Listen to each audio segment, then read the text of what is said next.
தேசபந்து தென்னக்கோனை கைது செய்ய அதிரடி உத்தரவு. காணாமல் போனோர் தொடர்பான விசாரணை ஆணைக்குழுவின் அறிக்கை காணாமலாக்கப்பட்டுள்ளது. இழுவை படகுகளின் பாவனை முற்றாக தடைப்படுத்தப்பட வேண்டும்.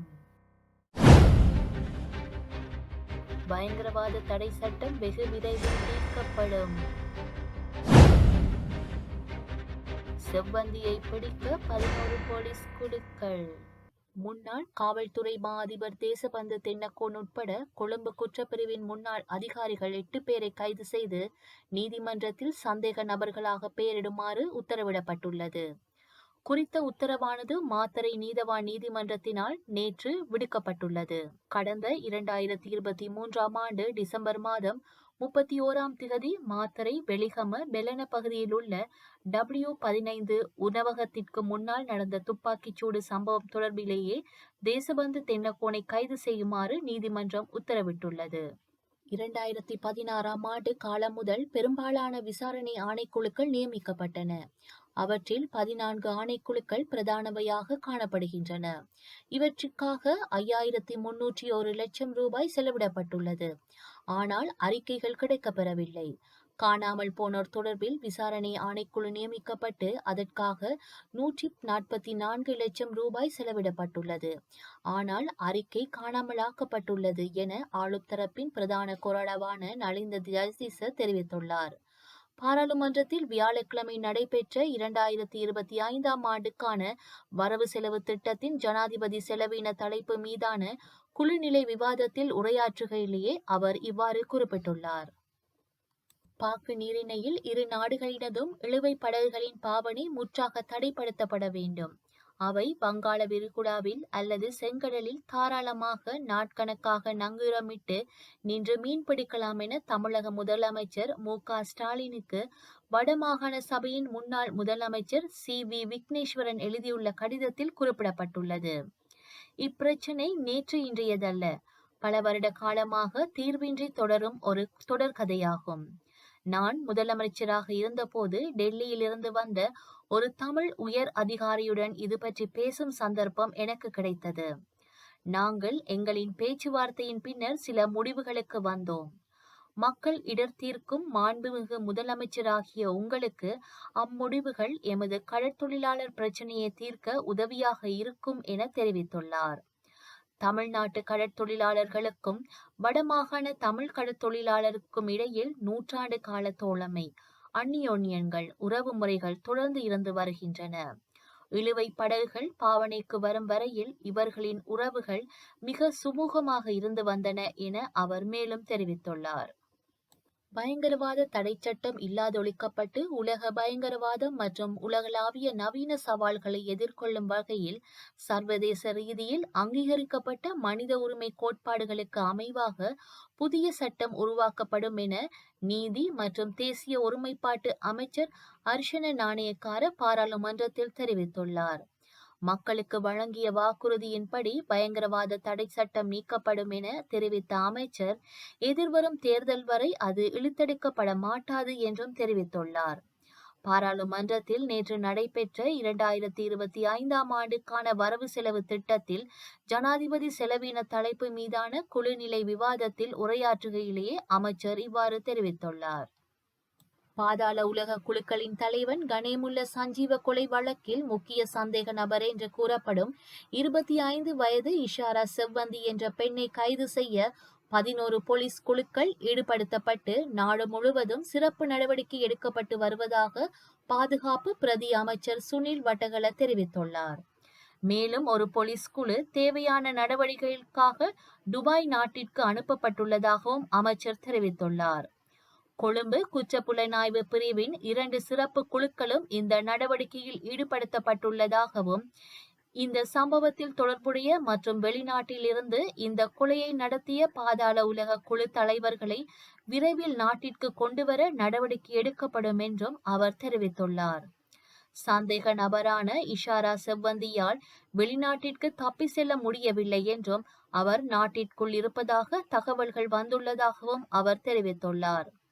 இந்த சம்பவம் தொடர்பாக இதுவரை 10 பேர் கைது செய்யப்பட்டுள்ளதாகவும் அவர்களில் காவலில் வைத்து நீண்ட விசாரணை நடத்தி வருவதாகவும் துபாயிலிருந்து இந்த கொலை எப்படி நடத்தப்பட்டது என்றும் கடந்த ஆண்டு நவம்பர் முதல் கொலையாளியுடன் இந்த பெண் நட்பாக இருந்து கொலைக்கு திட்டமிட்டது எப்படி என்பது குறித்தும் பல தகவல்கள் போலீஸ் விசாரணையில் தெரிய வந்துள்ளதாகவும் அமைச்சர் மேலும் தெரிவித்துள்ளார். கொலையாளியாக கைது செய்யப்பட்டுள்ள நபர் ஐஸ் போதைப் பொருளுக்கு அடிமையாக இருந்ததால் அவரை கொலையாளியாக எளிதில் பயிற்சி அளிப்பது எளிதாக இருந்தது என்று தகவல்கள் தெரிய வந்துள்ளதாகவும் அவர் தெரிவித்துள்ளார்.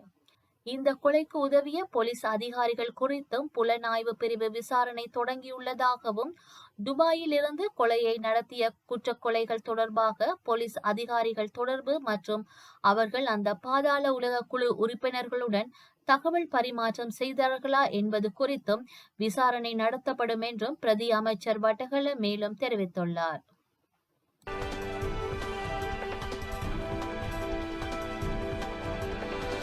பாகிஸ்தானில் வடமேற்கு மாகாணமான கைபர் பக்துன்வாவில் உள்ள மசூதியில் வெள்ளிக்கிழமை பொதுமக்கள் தொழுகையில் ஈடுபட்டு கொண்டிருக்கும் போது சக்தி வாய்ந்த குண்டொன்று வெடித்துள்ளது.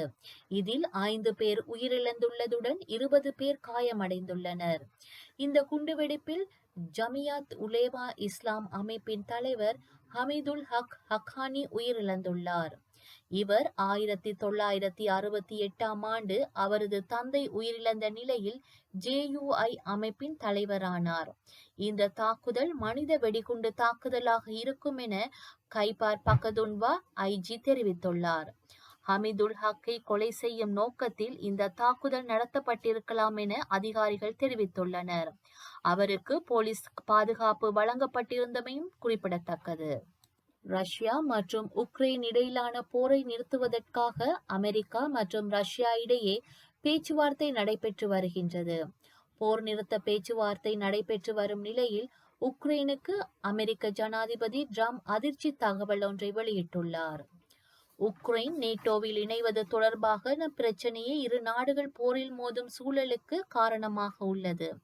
இந்த நிலையில் உக்ரைன் நேட்டோவில் இணையும் திட்டத்தை மறந்துவிடலாம் என்று அமெரிக்க அதிபர் டொனால்ட் ட்ரம்ப் தெரிவித்துள்ளார். 2வது முறையாக அமெரிக்க அதிபராக பதவியேற்றுள்ள டொனால்ட் ட்ரம்ப் முதல் அமைச்சரவை கூட்டத்தில் கலந்து கொள்வதற்கு முன் செய்தியாளர்களை சந்தித்துள்ளார். அப்போது போர் நிறுத்த பேச்சுவார்த்தையின் போது உக்ரைனுக்கு முடிந்தவரை அதிக இடங்கள் கிடைப்பதற்கு அமெரிக்கா கடினமாக முயற்சிக்கும் என்று அவர் தெரிவித்துள்ளார். இதேபோல் ரஷ்யா இழந்த பகுதிகளை மீட்பது குறித்து கேள்விக்கு பதில் அளித்த ட்ரம்ப், நீங்கள் முயற்சித்து அதனை திரும்ப பெற்றுக் கொள்வீர்கள், சரிதானே? நம்மால் முடிந்த நல்லதை செய்ய போகின்றோம். எங்களால் முடிந்தவரை சிறப்பான ஒப்பந்தம் எட்டப்படுவதை உறுதி செய்வோம். ஆனால் உக்ரைனை பொறுத்தவரை நாங்கள் அவர்களுக்கு முடிந்த அளவுக்கு அதிக இடங்களை மீண்டும் கிடைக்கச் செய்ய முயற்சிப்போம்.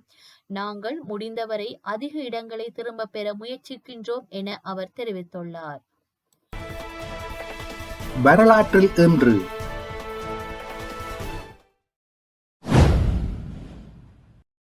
1948 கானாவில் பிரித்தானிய காவல்துறையைச் சேர்ந்த ஒருவர் முன்னாள் பாதுகாப்பு படையினரின் அணிவகுப்பு ஒன்றை நோக்கி சுட்டதில் 3 கொல்லப்பட்டதை தொடர்ந்து ஆக்ரா நகரில் பெருங்கலவரம் மூண்டது.